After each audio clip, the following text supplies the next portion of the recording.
Gandang umaga sa inyo lahat, guys. It's a very, very weird start today. Pansin nyo, masyadong maaga ngayon ang episode natin ng Bulgar. And it's also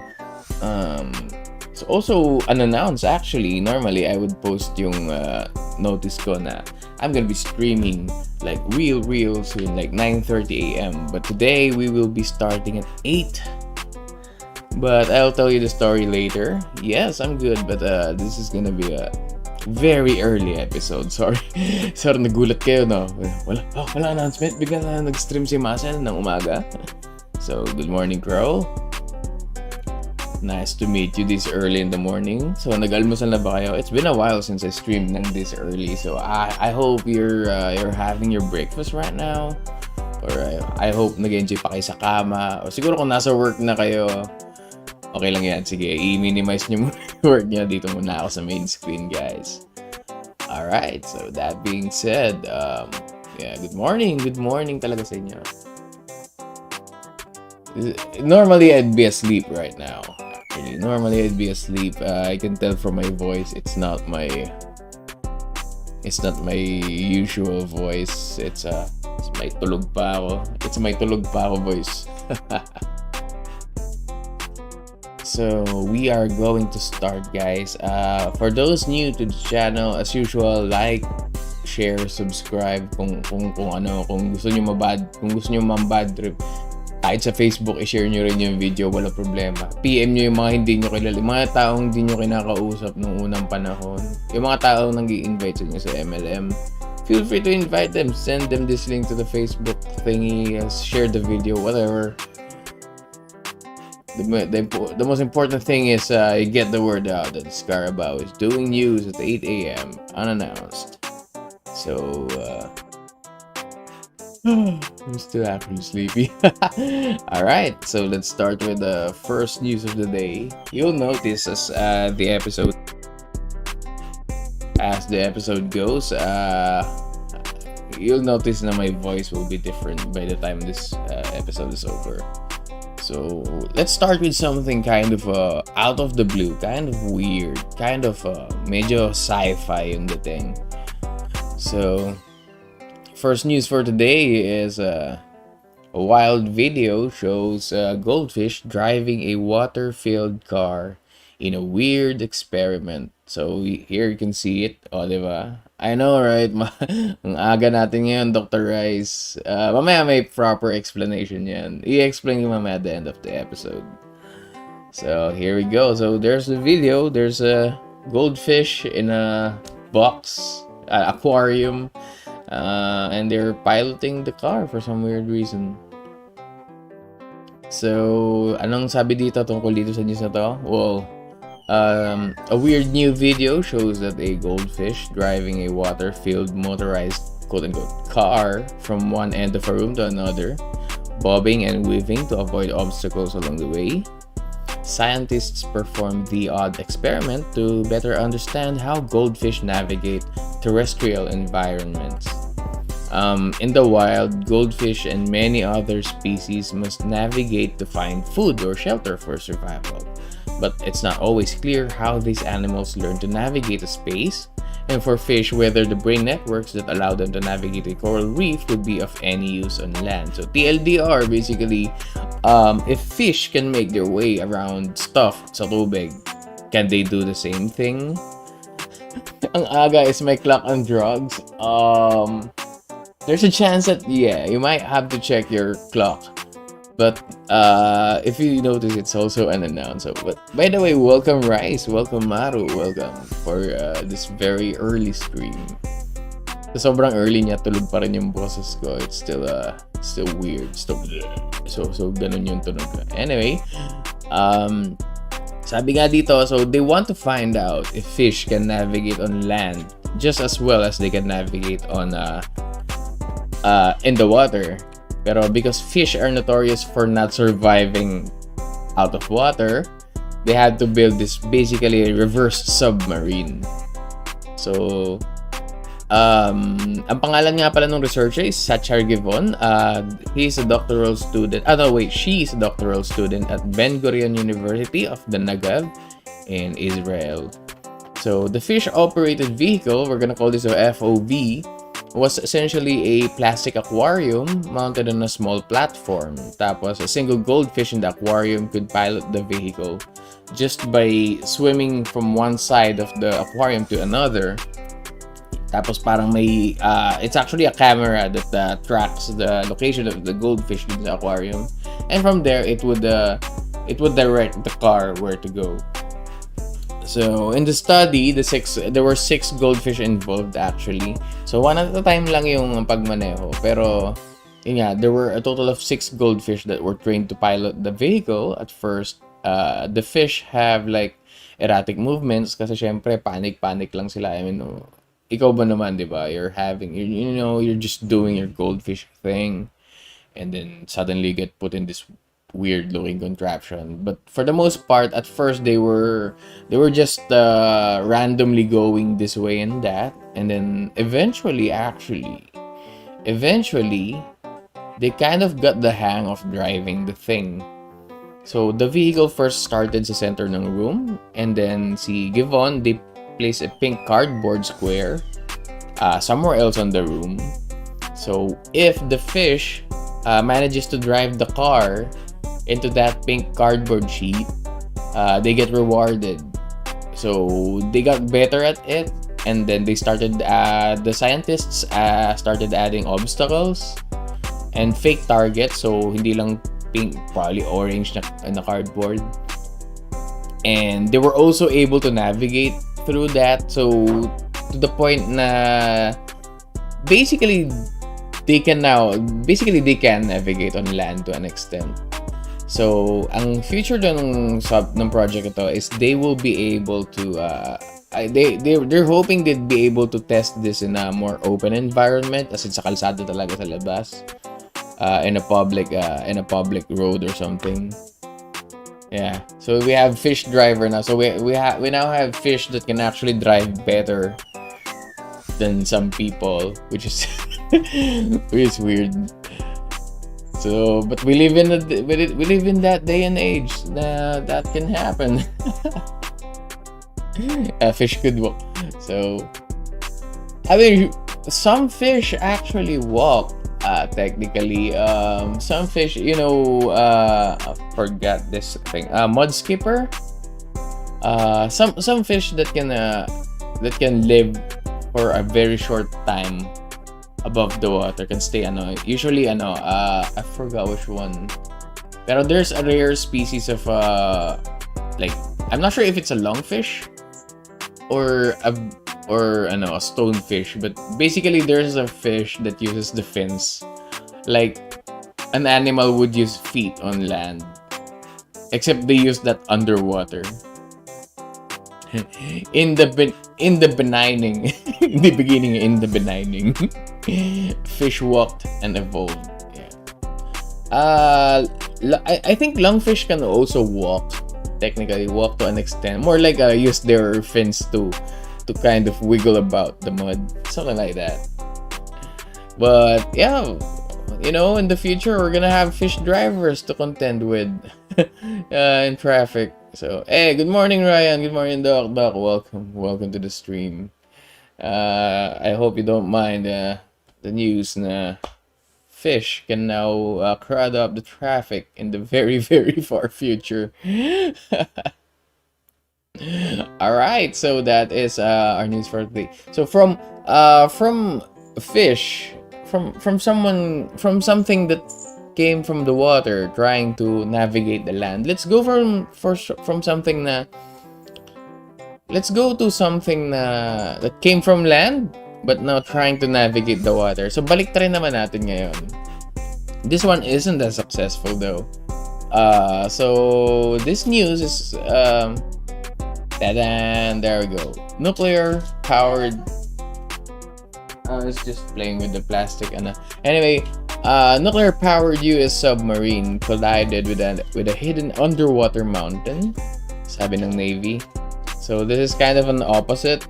if the goldfish learned how to navigate around stuff on land, this bunch of humans kind of failed to navigate underwater. It's a hidden underwater mountain. So this is the USS Connecticut. I don't know if I pronounce it properly. Connecticut. It's a Seawolf class nuclear submarine. It's an attack submarine, so it's designed to take down enemy ships if needed. It's also designed to launch missiles to hit surface targets further inland. Yeah, imagine the ramifications if it did blow up, no? So basically, this happened. The actual event happened no October, pero yung report was released much later. The damaged submarine surfaced, and fortunately, they made it to Guam without it's pronounced Connecticut. Ito, sabi ni Ryan, it's like Kinetiku. Connecticut. Okay, I got it. Connecticut. Okay. I could also know Connecticut. Connect the cut. You know, there's the cut. Anyway, na-drill ako. Alright, so sabi dito, the damaged submarine actually made it to port naman without further assistance, but you know, they haven't disclosed the full extent of the damage to the submarine, diba? So, but they did confirm na it wasn't submarine bumping into another naval vessel. It really just hit a hidden mountain. Yun yung problema. And this hidden mountain called the seamount, they're basically what remains of you know how volcanoes show up all of a sudden, it's like, surprise, I'm here. So it's like that. It's the remnants of underwater volcanoes. These volcanoes no longer work. It's just a collapsed lump of soil underneath, basically. They're usually cone shaped, but there are some, if I remember correctly, they're called guyot, as in G-U, I'm not if guyot or guyot, but it's G-U-Y-O-T. It's basically like large flat summits. It's like an underwater plateau, more like a plateau than a mountain. And these are actually very, very dangerous for submarines kasi nga they're rarely I mean, there's a lot of them na hindi pa documented. So you're like, so one moment you're just derping about sa ilalim, and then the next moment you bump into something. And this isn't actually the first time that this happened. The USS San Francisco, it's another submarine. It's also another nuclear attack-powered submarine. Parang gano'n. And nuclear-powered attack submarine. So it's also another nuclear sub. It happened rin sa kanila. And this was way back, 2005. Hold on, let me check kung ano nga yun. Yeah, this is 2005. USS San Francisco. It's a nuclear attack submarine. Hit a seamount sa Guam naman. So same area siya. Also another hidden sea mountain, and this one medyo grabe kasi alam ko may na-injure dito eh. Hold on, let me Google. Alright. Okay, USS San Francisco. There we go. So sabi dun sa news report dito, dun sa 2005 case that the submarine hit the underwater mountain, almost all of the 137-person crew got injured when the submarine hit the mountain, and it actually killed one of the crew members, sabi. So yeah, sea mountains, basically sea mountains would kick submarine ass. So ang payong kalabaw ko lang sa mga nagsasubmarine, maybe don't bump into, use a flashlight, I don't know. I thought you have sonar for that. So yeah. Well, kasalanan nung nagdo-drive. Wait, nung nag-ooperate siguro. But you know, submarine's gonna submarine. What can we do, diba? That's if they have to bump into diba? Can't be helped, I guess. So from one very expensive blunder resulting in a damaged nuclear submarine, let's go to something similar na may blunder na naman. And this one's kind of nakakapanghinayang na hindi na news. Pero I think this is worth it. It's worth getting into Bulgar just for the lulz. Because tadan! Here's the so guys, meron tayong nababasag na balita, guys. Si Doc Ryan ay nasa quarantine ngayon. So, quarantine. Positive ka? Di ba nasa ano ka? Nasa pedia branch ka ng hospital? Well, did they pull you out? Did they pull you out of the area, right? Of the branch, right? So 2 weeks kang bakasyon, ganun?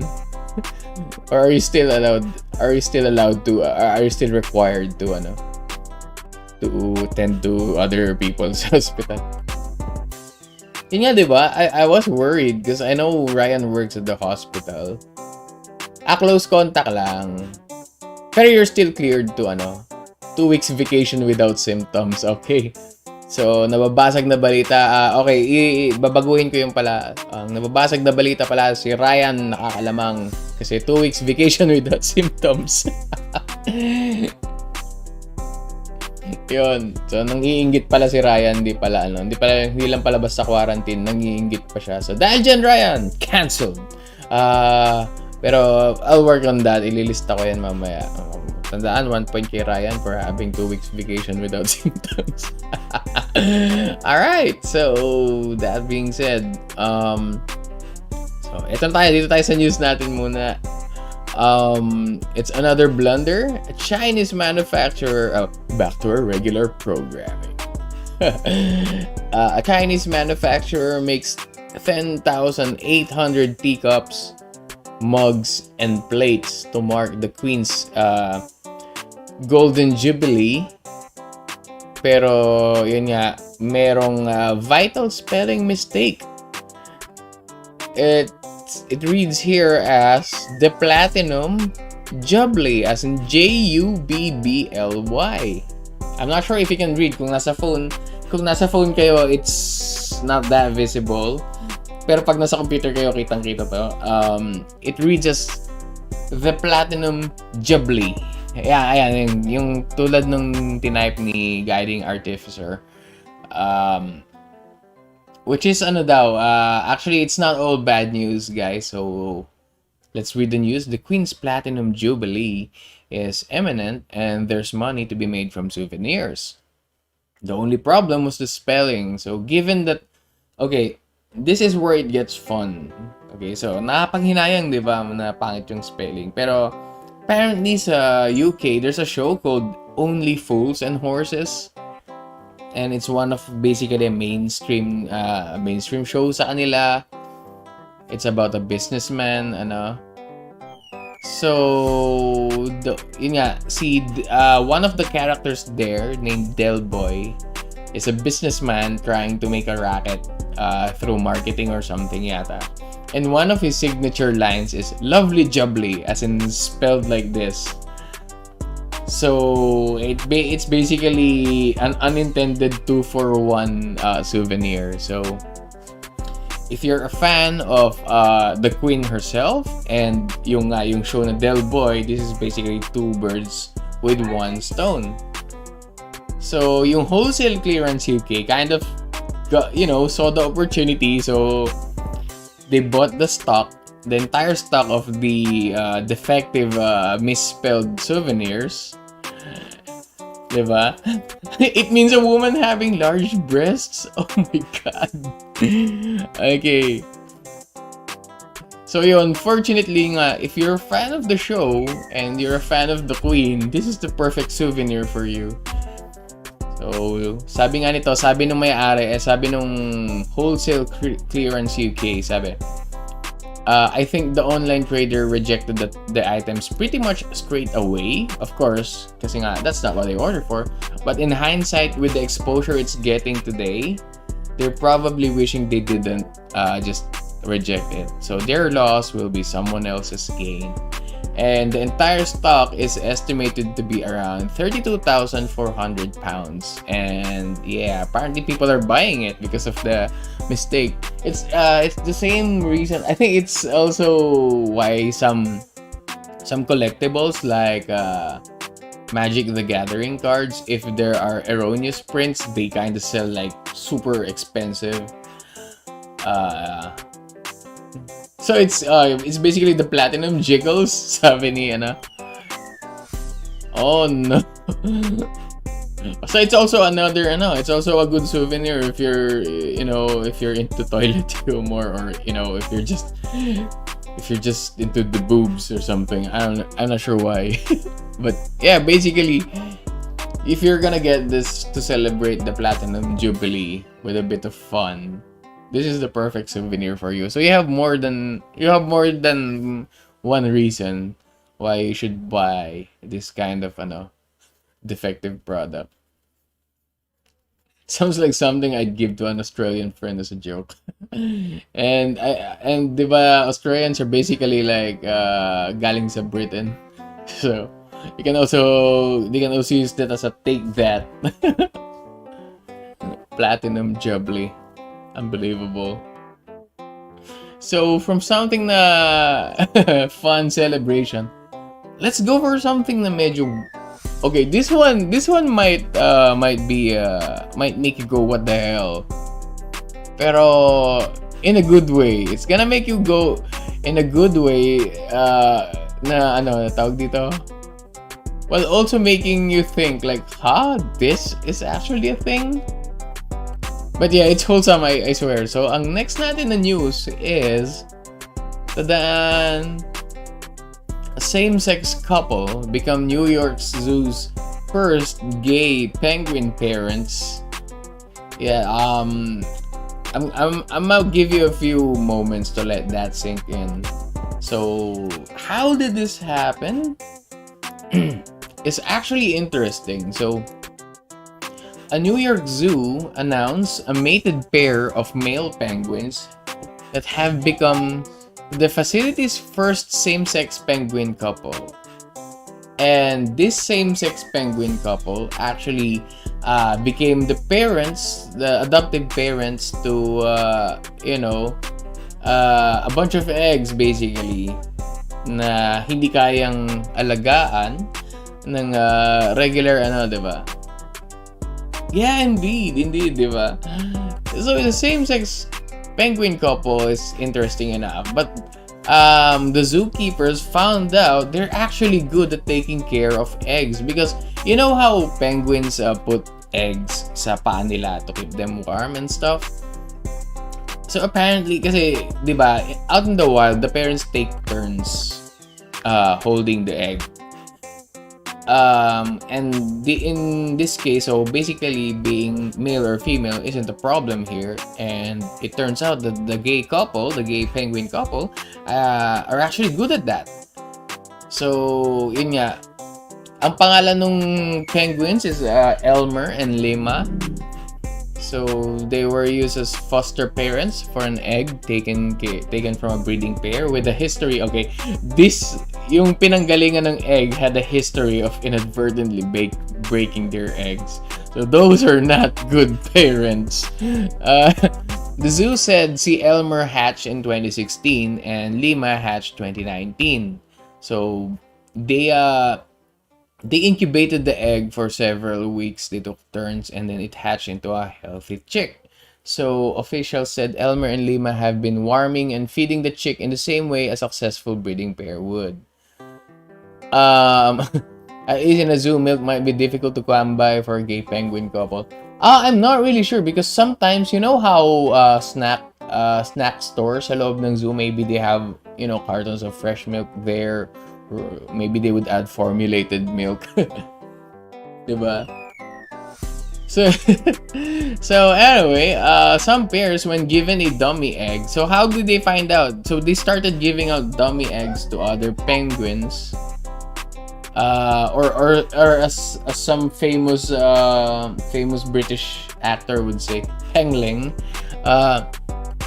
So they first gave out like dummy eggs to different couples, different pengling pairs.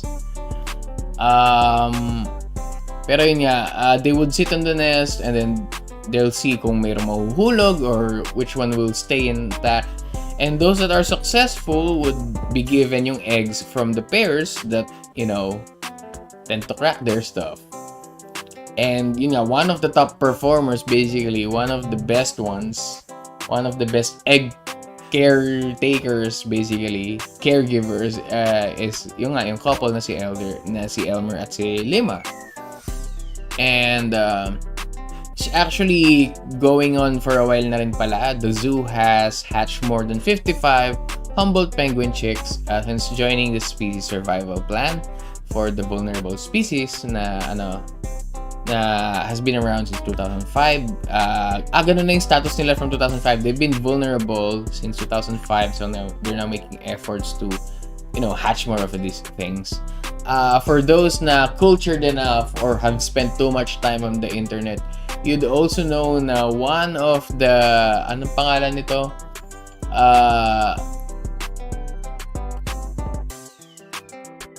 Sino nga tong si Grape Coon, yeah.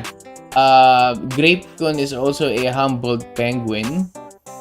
For those that are either weeb or have spent too much time on the internet, you'd know na Grape Coon is the penguin, the Humboldt penguin, that fell in love with a cardboard, yung namatay, the one that kind of fell in love with Hululu from an anime called The Kemono Friends. Oh, it's a franchise. Okay, it's not an anime talaga. So yeah, yung jowa ni Hululu is also this kind of penguin. So ang takeaway ko dito is, man, Humboldt penguins have the weirdest animals, have the weirdest specimens around. So next time we'll find out na may Humboldt penguin na disguises itself as a superhero. Oh, speaking of superhero, let's go to the next section, which is basically Florida Man. But this is a special episode of Florida Man. It's the wholesome version of Florida Man. So this is a Florida Man wholesome edition. Well, I wouldn't say it's super wholesome, but compared sa kanyang latest exploits, tawag dito, it is quite harmless, I guess. So, hindi natin siya lalagyan masyadong theme song. Siguro ito lang for this episode. Florida Man, wholesome. Ganun lang, okay. So, what is the news for today? Okay. Actually, I was actually laughing when I wrote this, when I rewrote this particular news article. Because, for those who don't know, when I make Florida Man articles, I remove the names and then replace it with Florida Man para I don't, you know, put the actual name of the Florida Man para, you know, to protect his identity. Parang si Batman. Everyone knows he's Bruce Wayne, but nobody tells people that he's Bruce Wayne. It's an open secret, basically. So, Florida Man. Ano ang latest So, latest exploit ni Florida Man is Florida Man magnet fishing with grandson reels in 2 sniper rifles. So, yeah, and it's 2 50 cal sniper rifles. Sniper rifles. So, dalawang 50 cal, dalawang Barrett sniper rifles actually, to be specific. So, yeah, goddamn, Florida Man. Diba? I'm not sure if it's wholesome because, you know, Florida Man goes out fishing with his grandson. Oh, wholesome. So, basahin natin yung news. Ito na. Oh, makinig mabuti. Ito ang storya ng ating superhero na being wholesome, bonding with his grandson. So, this happened actually February 1. So, February 2 sa atin. So, technically kahapon lang nangyari to. A Florida man who took his grandson magnet fishing in a canal said that the duo reeled in a pair of unexpected items. A couple of Barrett sniper rifles. So, si Florida man said he watched a YouTube video about magnet fishing. So, it's basically fishing, but instead of a worm, you get a powerful magnet instead. And then, tingnan natin kung ano yung makukuha, diba? So, that's what happened. And then, they decided to give it a try. It's just a regular old Miami-Dade County canal. Kasama niya yung grandson niya na si Florida Manlet na 11 years old. So, si Florida Manlet, they have, kanya-kanyang rigs. So, it kind of says a lot about how powerful these guys are. They reel in like sniper rifles. You know how heavy it is to reel in a fish that's just like 4 pounds, 5 pounds? Now, imagine that, the arm strength you needed to fish out a Barrett sniper rifle. So, the pair used the magnets to cast their line into the canal, and after about only 5 minutes, may kumagat nga na sniper rifle receivers. A few minutes later, they pulled up the second rifle. So, Florida man said both guns were missing their barrels, and they had their serial numbers filed off. So, this thing is not meant to be found out. So, I smell that these were used for murder or something. Or at least illegal trade or something. The rifles were turned over to the Miami-Dade County Police Department. And si Detective Christopher Thomas said the police will perform tests to try to determine whether Florida man's latest find were used to be, for any known crimes.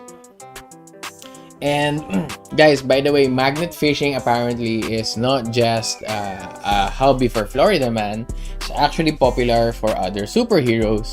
So this time it happened. This happened ng 2021. This just happened last year during my debut, April 2021 debut. This time sa Michigan tayo. So si Michigan man also went magnet fishing with his son, which is Michigan Miniman. They were magnet fishing in Grand Rapids Grand River, where they reeled in a 2-foot-long metal object, which is actually a World War II artillery shell na unexploded. So yeah, apparently magnet fishing can give you the weirdest catch, di ba? Can't wait to see news about me, Bohol man. Bohol man, kinain yung chocolate hills. Or something like that. Tinignan kung chocolate talaga. Nalaman na vanilla yung loob. Malos yung loob. O nga pala, puti nga pala yung loob ng chocolate hills, diba? Kasi slime. So, ang sidekick mo, some psychic tarsier or something. Ontario man.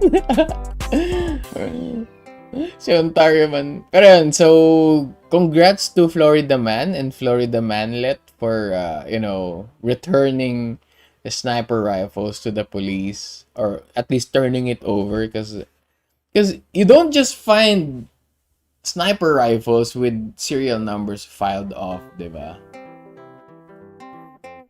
Diba? You don't just find sniper rifles na ganon. Malaki yung chance na it was used for something nefarious. Like a murder or I don't know, maybe they shot off someone's satellite dish. I don't know. So yeah, congrats to Florida man and manlet for helping the police potentially get to a case. So that is all the news for today, guys. But yeah, true. It was probably them after an assassination attempt. At wala yung barrels, it's just the receivers. I guess they got rid of the receivers para hindi rin matrace yung, 'di ba, there yung sa mga medyo mahilig magbasa ng kung ano-ano, 'di ba? They trace yung parang fingerprint yung parang barrel markings or something. Tsaka doon sa bullet. I forgot what they call that process, but they can match the bullet with the marks on the barrel to identify kung saan ang galing yung bala. Manlet. Yeah, si Florida man, Florida man. Tapos yun nga, si Michigan Man, tsaka si Michigan Mini Man, they also found a grenade, di ba? So, anyway, that wraps up our episode of Florida Man. And I hope you guys are ready your emotions, ready your feelings. Kasi today is Friday. That means I have to kill this music and start this other one. There we go. Because it's Friday, so we have to be solemn for this one, guys. Because today is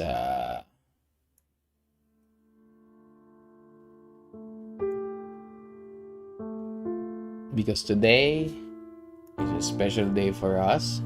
Tayo magdasal. Welcome to the obituary section ng BULLGAR.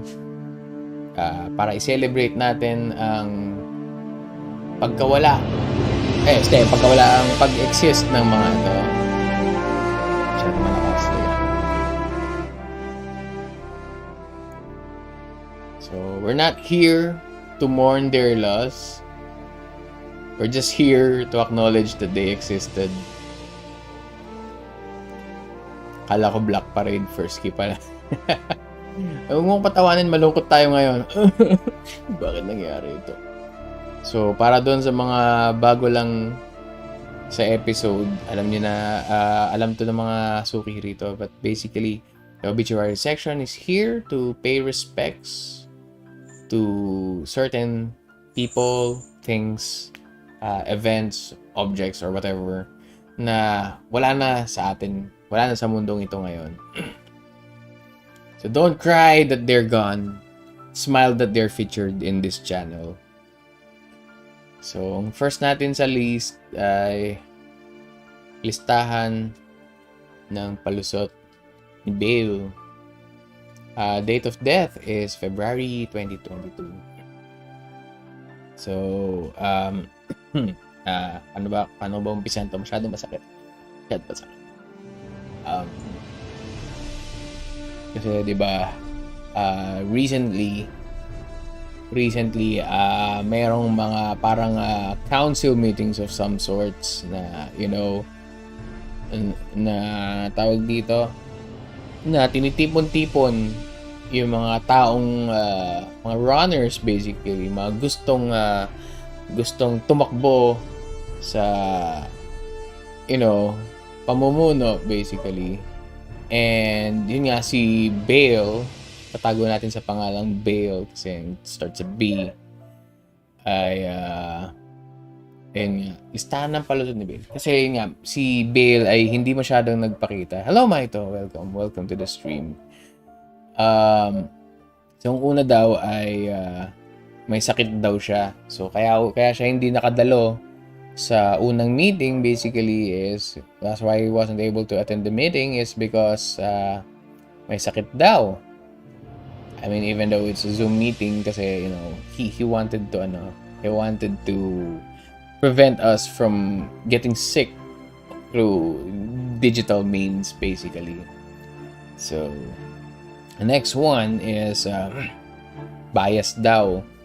So he didn't want he wants fairness in this world. So he didn't want any bias, any slant against a particular participant. So he chose the higher ground daw, the moral high ground. Chose the moral high ground to make sure na, you know, I just want something that's fair and unbiased. Therefore, I will not attend the meeting. So the next one is death threat. So the next excuse na I found out na he tried to use is that someone was trying to kill him. Oh my God, that's a very terrible thing. Diba? So dahil may death threat yun, so that excuse was also used. Diba? And last but not least, conflict of schedule. I'm not sure. This is the most recent one actually. So the list kind of ran out of possible excuses. Siguro possible is another conspiracy, but for now the list is gone. And you know, the list of excuses is gone. So rest in peace, listahan ng palusot ni Bill. Nasan ka man, sana mas mahaba ka pa sana. Para marami pa kami pambabati ko sa in the future. So yes, pray for the listahan ng palusot na mabuti pa yung mga tao sa face-to-face lumalabas, di ba? Yeah. Oh yeah, don't worry, there's gonna be a this. Rest in pepperonis. Next one would be Optimum Pride meme. The date of death. This one is early January 2022. You know it, you love it. Diba? Yeah, but unfortunately, all good things must come to an end. So, funny yung original, yeah. The original one brought a smile to our faces. You know, the moment that guy said, "Pukin ang ina ang Optimus Prime." Optimum Pride, pukin ang ina Optimum Pride. Yeah. So, ever since he said that, you know, oh, the news was earlier. You just missed the news part. Don't worry, it's on the VOD. It's only yeah, the original one was actually good. But no, there's actual news earlier. Actually, you actually just missed the actual news part where I talked about, you know, tabloid level stuff. You know how Florida man fished a couple of sniper rifles. It will be up in the VOD later. You'll be able to find it. But basically, you got to the second half of the episode. We're now just celebrating people who died. This is the obituary section. Oh, don't worry. This is not normal. I'm supposed to start 9:30 a.m. So I'm supposed to start 1 hour from now. But I have to air this early. I'll tell you later the reason why this started early. But yeah, going back to Optimum Pride, the original clip is actually funny, diba? But the next one is funny rin yung dubs. People were so creative with the Optimum Pride meme. You have animations, you have dubs in different languages. You have Filipino. You still have Filipino language stuff, but with a different like they added some mannerisms or stuff like that. They even have they even remixed it at times. But yun nga, all good things must come to an end. Nagasgas, tapos nagasgas. This is when it started to die. Like every time, parang you know how memes get old fast if you use it too much? Diba? So, to the point na the moment someone just mentions Optimum Pride in the comments, the content creator would have no choice but to imitate the meme even though they don't feel like it.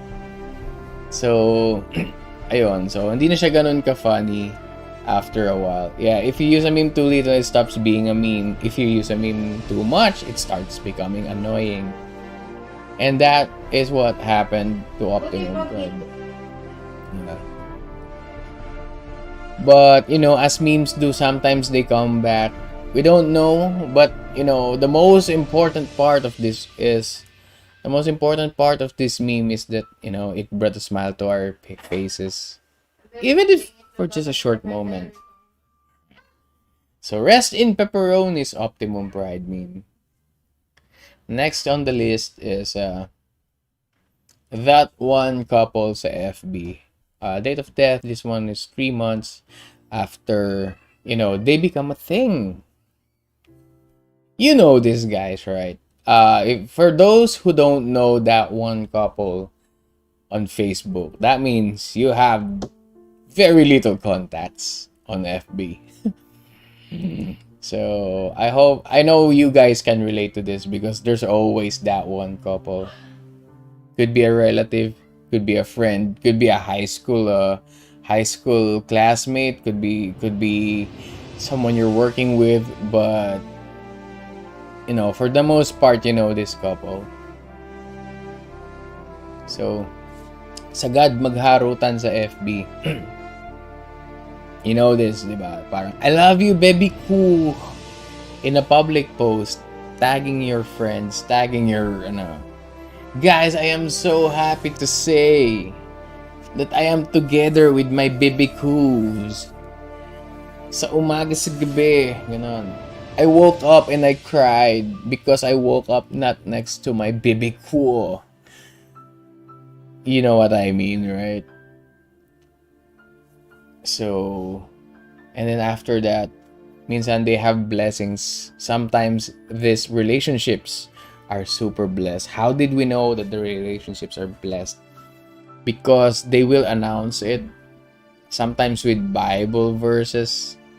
Like, love is patient, love is kind. I have a baby ko right here next to my side. Diba? Yeah, respect sa single, diba?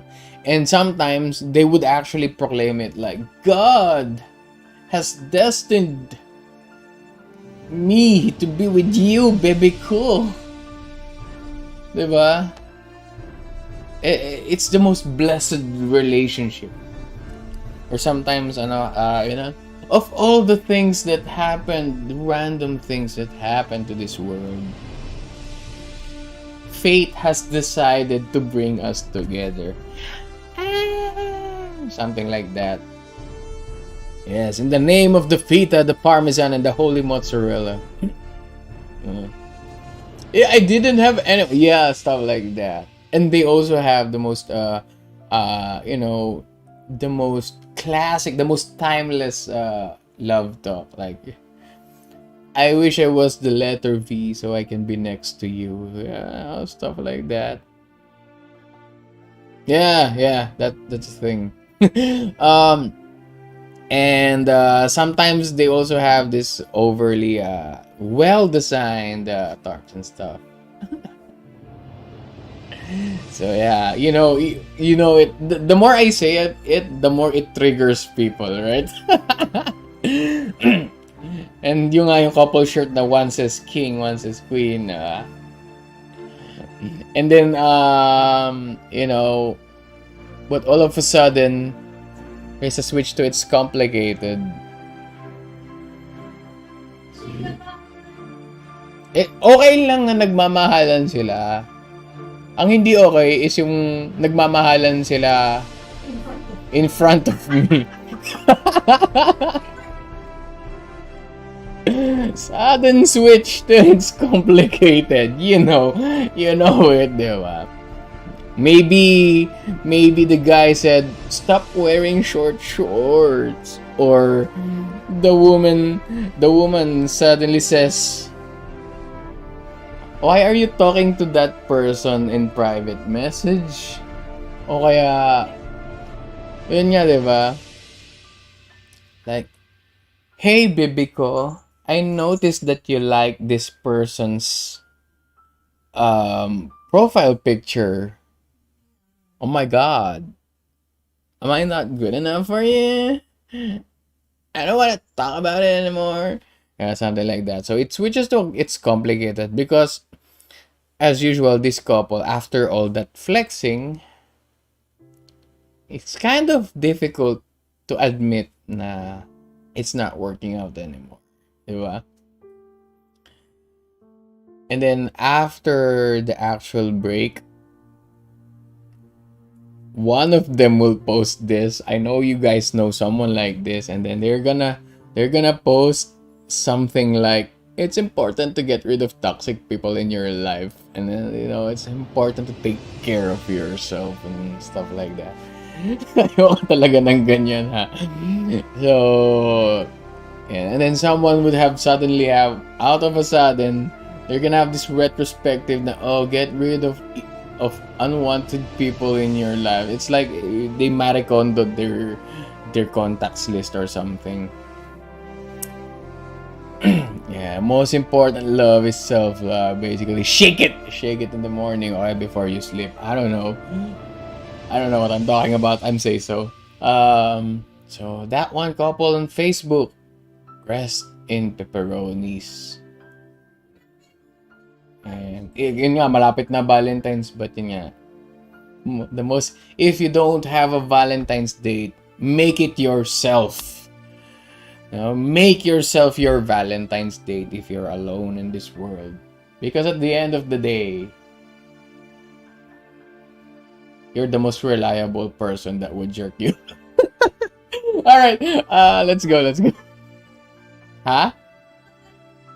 Yeah, but I'm worldwide, so somewhere out there, it could be evening. So, ayun. Asan pa yung may bago na after 36 hours? Oh my God, speaking of gender bend, naalala niyo si Masel, yung with double L-E. No, si Machan pala yun. That's Machan. Alright, so anyway, last but not least, oh no, wait. No, this is not last, not the least. This is the third one. The third one on this list is that one Discord server. This one is also relatable, but this is also painful at the same time, guys. I'm not sure if you guys saw Marcel. Si Marcel, yun lang Marcel, that's how JDR puts it. I'm gonna show you a bit yung ano. Where is it?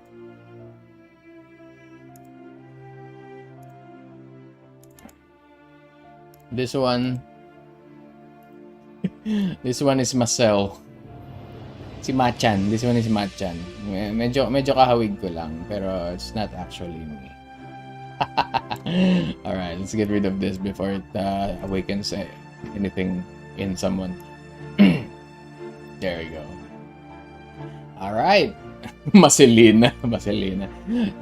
Alright, so this one naman, let us celebrate the existence of that one Discord server. You guys, if you own Discord, there's a big chance that you have this in your server list. Date of death is a week after it was created. As you can see, this one, you can't see it properly, but this one reads December 18, and then the next message was like January 13. So it's dead servers. We all have it. Sometimes we have like more than one of this, and this is why it happens. We all joined this server, either through a random invite, or maybe we found someone cool running a server and then we joined that server. And it was super active on day one because everyone was saying, hi, nice to meet you, random shit like that. And then channels for days. This server in particular has like super elaborate channel sorting. Like, you have a landing pad where you are welcome, you're supposed to read the rules, and then you have to assign yourself a role, and then maybe a preferred notification, I'm not sure. And then you have the general chat, you have the images chat, you have original content chat, you have videos only, you have music vibes, food trip, you know, the list goes on. But basically this thing has more channels than it has actual members. So because it's super elaborate and stuff, and they have bots. Actually, you have more bots than actual active users. And then yun, this is the most painful part of it. It's nakakahiyang mag-leave. It's so embarrassing to leave a dead server. Or not really embarrassing, it makes you feel bad for the person who invited you into that server. Like, what if they took it the wrong way? What if I leave the server and they think, oh, maybe that person finds me boring, that's why they left the server. Maraming hang-up with him. May abandonment issues. I should probably delete some of them, but you cannot delete any of those because it feels bad to leave those dead servers. Diba? It feels bad to leave those dead servers. That's why they will be here forever in our hearts and in your server lists. So that one Discord server, rest in pepperonis. I'm not sure if we have one more. Oh no, that's the last of it. So that wraps up this episode of the obituary section, Rest in Pepperoni's edition. And this also wraps up today's episode of Bulgar. Now, I'm gonna have to come clean about why this particular episode is super early. This Discord server thing hits me hard. Yes, but it hits you hard because they are special to us, for good or for bad. So yeah, I'm gonna announce why I streamed early. It's because little shithead got spayed. So, yun. So, punta tayo sa kwentong yun.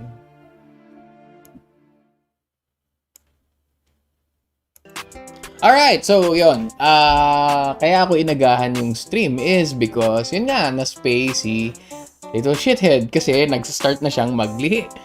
And, us being responsible cat adopters, actually, if you own a female cat and you don't want it to breed, you have to spay it as soon as possible. So, and that's what happened to Shithead. She's actually ready for release. We're just about to pick her up shortly after. So as soon as I end this stream, I'm gonna get into my outdoor stuff, outdoor clothes, wear my shoes, drive straight to the clinic, and then back again. And fortunately, the operation was successful. No complications. She's a healthy little shithead. Not really little. She's getting fat recently because she's been eating a lot. But yeah, I just didn't want to be late for a 9:30 stream just in case na medyo matagalan kami sa clinic. So I decided, yeah, I woke up early anyway. Let's just go stream yung Bulgar. So today is Friday, but the thing is I don't have anything planned yet for later. Yeah, shithead is now spayed. Anyway, mamayang gabi I might start streaming Doom 3. I'm still trying to get it to work. If it doesn't work, I'll just, after hours or something.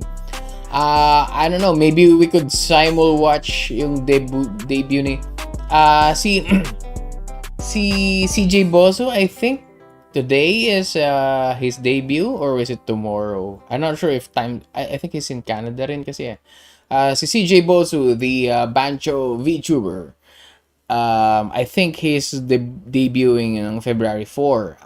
What I'm not sure is if it will debut tonight, kasi that's still February 4 to them by then, or if he will debut tomorrow, Sabado, here in the Philippines. If it's the first one, I'm gonna try to watch along with you guys yung debut ni CJ. Otherwise, it's gonna be an after hours or a Doom 3 episode, also known as Doomed, kasi it's not really a Doom game. It's a good game, but it's not a Doom game. It's a good horror action game, at least for the time that it was released. So that said, I think nandun na yung secretary. I think we're ready to get I'm just waiting for notification from the vet. Yeah, I think on the way na daw sila. She's getting ready to be, kicked out of the clinic. Punta na rin tayo sa ending na to.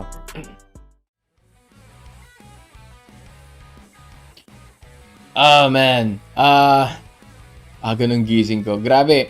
Pansinin nyo, if you watch the VOD, the news is there. I'm not sure if Maito is still here, but yeah, the VOD is gonna be ready in like an hour or two.